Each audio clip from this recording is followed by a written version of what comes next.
नमस्कार।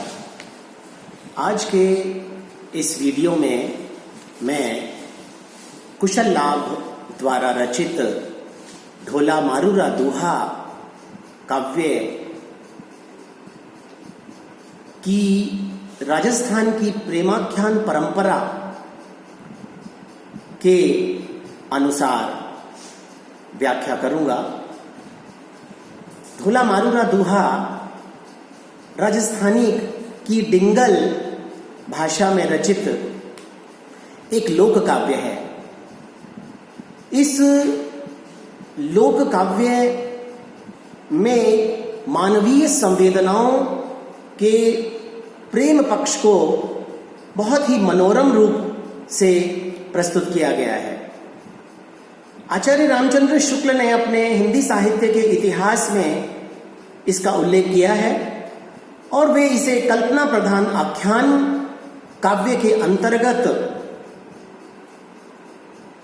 स्थापित करते हैं।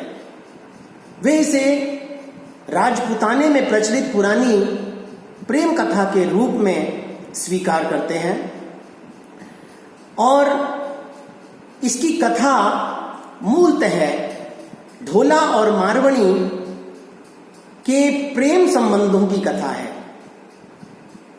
मारवणी का संदेश, मारवणी ढोला के प्रेम की प्रारंभिक अवस्था, ढोला के प्रति मारवणी का संदेश भेजना, ढोला की प्रेमजन्य वियोग व्यथा और मालवणी द्वारा ढोला को रोकने का प्रयत्न करना, साथ ही साथ मालवणी के विरह, ढोला और मारवणी के मिलन और मालवणी और मारवणी के ढोला के साथ हुए संवादों का वर्णन इस काव्य ग्रंथ में हुआ है। मारवणी ढांडियों द्वारा संदेश देती है और ढोला पूगल देश जाने की तैयारी करता है तो मालवणी उसे जाने से रोकती है। वह कहती है, जिण रुति बग पावस लियई धरणी न मेलही पाई, तिण रुति साहिब बल्लहा कोई दिसावर जाई। मालवणी ढोला की पत्नी है और वर्षा ऋतु की शुरुआत हो जाने के कारण प्रेम भावना की सघनता का वास्ता देती है और ढोला को रोकने की कोशिश करती है। चारई पासई घण घणऊ बीजड़ी खीवई आगास, हरियाली रुति तऊ भली घर संपत्ति प्यूपास। राजस्थान के प्रसिद्ध लोक काव्य ढोला मारूरा दूहा को राजस्थानी संस्कृति में बड़ा महत्व दिया गया है। यह काव्य मानव मन की कोमल अंतर्भावनाओं का अंकन प्रस्तुत करता है। प्रेम कथा में संयोग और वियोग के मधुर और मर्यादित चित्र इस काव्य ग्रंथ में दिखाई पड़ते हैं। मानवीय संवेदनाओं के प्रेम पक्ष को बहुत ही मनोरम शैली में ये प्रस्तुत करता है। वयणे मालवणी तणई रहियऊ साढ़ कुमार, प्रेमई बंध्यऊ प्री रहई जऊ प्री चालन हार। कछवाहा वंश के राजा नल का पुत्र था ढोला, जबकि मारवणी पूगल के राजा पिंगल की पुत्री थी। बहुत सुंदरी थी, अतीव सौंदर्य से परिपूरित थी। समय समय पर परिवर्तन होते रहते हैं। तो इस प्रेमाख्यानक काव्य को दूहा छंद में लिखा गया था और इसकी लोकपरकता और इसकी ऐतिहासिकता को लेकर विद्वानों के बीच में मतभेद दिखाई पड़ता है। उसका सीधा साधा कारण यह है कि समय समय पर इसकी दूहा संख्या में बढ़ोतरी या घटाव होता रहा है। यह एक भावना प्रधान काव्य है और इसका उद्देश्य प्रेमी प्रेमिका के हृदय की कोमल भावनाओं को अभिव्यक्त करना है। अब ढोला मारूरा दुहा के संबंध में यह भी कहा जाता है कि या तो यह किसी कल्लोल नाम के कवि की रचना है या किसी कुशल लाभ नाम के कवि की रचना है। यह मार्मिक काव्य एक ऐसा काव्य है जिसके अंदर विरह की सभी दशाओं का मार्मिक चित्रण किया गया है।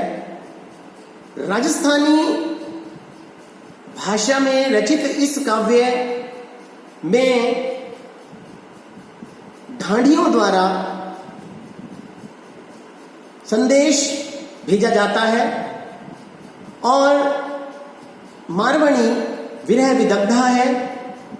जिस ऋतु में प्रेमिका अपने प्रेमी को अपने नजदीक देखना चाहती है, उस ऋतु में उसका प्रिय उसके पास नहीं है और वह दिसावर जाई यानी विदेश जाता है, तो यह उसे स्वीकार नहीं है। वह उसके समक्ष विनती करती है। वर्षा ऋतु में नदी नाले अपने उफान पर हैं, मार्ग अवरुद्ध है, वह उसे न जाने के लिए कहती है। उसके प्रेम से भरे हुए हृदय से निकली एक एक बात मानवीय संवेदना का मूर्त रूप है, जिसे कवि ने अभिव्यक्त किया है। प्रेम की पीड़ा को इस काव्य में बहुत अच्छे तरीके से देखा जा सकता है। मारवणी ढोला के प्रेम की प्रारंभिक दशा और मारवणी का ढोला के प्रति प्रेम, इसमें बहुत मार्मिक रूप से चित्रित हुआ है। ढोला की पत्नी मालवणी प्रियतम ढोला से विनती करती है कि वह वर्षा ऋतु में पूगल देश जाने का विचार त्याग दे, क्योंकि वर्षा ऋतु में तो कोई घर से बाहर निकलता ही नहीं, और निकलता है तो बड़े मजबूरीवश निकलता है। वो कहती है, डूंगरिया हरिया हुआ बड़े झिगोरिया मोर, इणी रीति तिनई निसरई जाचक जाकर चोर। वह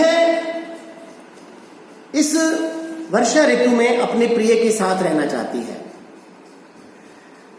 हरियाली रुति तऊ भई घर संपत्ति पीऊ पास। सुख संपत्ति तभी अच्छी लगती है जब प्रिय पास हो। वह केवल विरह वेदना की कल्पनानुभूति से ही दुखी हो जाती है। वर्षा ऋतु में प्रिय वियोग की पीड़ा को सहन नहीं कर पाती। जिण दी है पावस झरई बाबी हऊ कुरलाई, तिणी दिन कऊ दुख बल्लहा मैं क्यों सहणऊ जाई। एक मर्म स्पर्शी काव्य की जो सरसता है और श्रेष्ठता है, वो कुशल लाभ द्वारा रचित ढोला मारूरा दुहा के पाठकों को अपनी ओर सहज ही खींच लेती है। मारवणी ढोला से कहती है कि वर्षा ऋतु में जब पपीहा पीऊ पीऊ करेगा, कोयल मधुर स्वर में गुनगुनाएगी, गीत गाएगी और उसका प्रियतम उससे दूर होगा, तब वो अपने मन की बात किससे कहेगी। बाबी हियू पीऊ पीऊ करई कोयल सुरंगई साद, प्रियतिण रूती आलिंग रहा ताऊ सुकिसौ सबाद। मालवणी ढोला से मनुहार करती है और कहती है कि ये जो काले काले बादल आसमान में घिरे हुए हैं, ये मेरे लिए फांसी के फंदे के समान हैं। उनसे बरसने वाली बूंदें मेरे लिए तलवार के समान हैं। काली कंठली बादली वर्षी जब बेलऊ बाऊ, प्रीविण लागई बूंदड़ी जानी कटारी खाऊ। घने बादलों में जो बिजलियां चमक रही हैं, ये बिजलियां उसे डराती हैं। अगर प्रिय पास होगा तो उसे डर नहीं लगेगा। ऊंचऊ मदिर अति घणऊ आवी सुहावा कंत, बीज जड़ी लिए झबूकड़ा सिहरा गड़ी लागंत। और वह ढोला से शिकायत भी करती है, अगर तुम नहीं आए तो शायद तुम मारवणी को जिंदा नहीं पाओगे। जई तू साहिब नावियऊ सावण पहली तीज, बीजड़ तणई जमुकड़ई मूंद मरेसी खीज। वो कहती है कि ये जो प्रेम की अकथ कहानी है, ये मैं किसी के समक्ष बता भी नहीं पाती हूं। जैसे गूंगा व्यक्ति सपने में गुड़ का स्वाद ले लेता है लेकिन बता नहीं पाता, वैसी ही उसकी हालत हो गई है। अकथ कहानी प्रेम की किणसों कहीं न जाई, गूंगा का सुपना भया सुमर सुमर पिछताई। इस प्रकार से ढोला मारूरा दूहा में एक लोक काव्य परंपरा के अंतर्गत आदि से अंत तक प्रेमाख्यान परंपरा का सर्वश्रेष्ठ निदर्शन होता है, जिसमें एक सामान्य जन की संवेदनाओं को, उसकी अनुभूतियों को, उसके भावों को मार्मिक रूप से चित्रित किया गया है। इस प्रकार हम कह सकते हैं कि राजस्थानी प्रेमाख्यानक परंपरा का एक महत्वपूर्ण और बहुत ही सुंदर ग्रंथ ढोला मारूरा दूहा कुशल लाभ ने हमारे समक्ष रखा है। धन्यवाद।